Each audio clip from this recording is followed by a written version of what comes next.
सवाल मेरा ये है कि अगर आपको मुखालिफत करनी है कीजिए, अगर आपको किसी का समर्थन करना है कीजिए, लेकिन जब आप दोनों करने का मूड और मन बना चुके हैं तो अपने आप को क्लीन भी तो रखिए ना, ईमानदारी से करिए। अच्छा, आप लोग जबरदस्ती का कुछ गड़बड़ी भी करेंगे, फाइनेंशियल तौर पर किसी दूसरे देश से पैसा भी लेंगे और आरोप आप पर लग जाएंगे, तो फिर खेला तो होगा ना। चुप हो जा सातवीं फेल। देखिए रूबिका जी, आरोप लगाना और इल्जाम साबित करना दोनों में बड़ा फर्क होता है, और ये तो हमारा देश का कानून ही है कि प्रिजम्पशन ऑफ गिल्टी जो है वो नहीं आप कर सकते, प्रिजम्पशन ऑफ इनोसेंस है। आपने बात किया चैनल को बैन करने का, तो देखिए मैं ये सारी बातें, पुरानी बातें उठाना नहीं चाहता। आप पूछ रहे हैं कि भाई क्या फर्क है, क्यों हमें बैन किया। पहला बात तो जो अभी आपके पैनलिस्ट ने कहा, बहुत सही कहा कि भाई 14 एंकर्स को बैन नहीं किए गए, उनका बहिष्कार किया जा रहा है कि हम अपने स्पोक्स पर्सन को पार्टी ने डिसाइड किया हम नहीं भेजेंगे। और क्यों नहीं भेजेंगे, आपने खुद ही ये इन्वाइट किया। आपने कहा कि भाई अगर हम एक तरफा रिपोर्टिंग करते तो आप मेरे चैनल पे मत आइए, तो उन्होंने कहा हम नहीं आएंगे, आप एक तरफा रिपोर्टिंग करते हैं।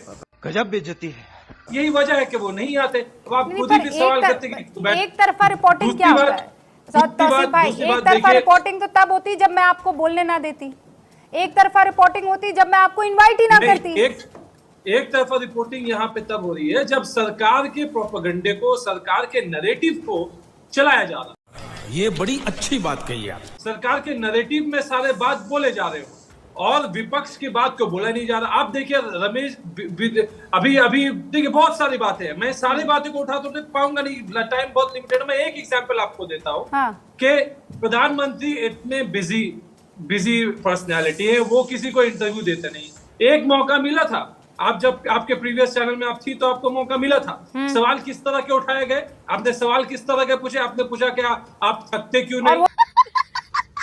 मजा आया तो मैं वापस पूछूंगी तो नहीं, तौसीफ भाई वापस पूछूंगी। क्या हाँ, ये सवाल मैं उनसे वापस पूछूंगी कि आप इतना, मतलब इतना उम्र दराज होने के बाद भी ये आदमी थकता क्यों नहीं है? तौबा तौबा तौबा, थारा मूड खराब कर दिया।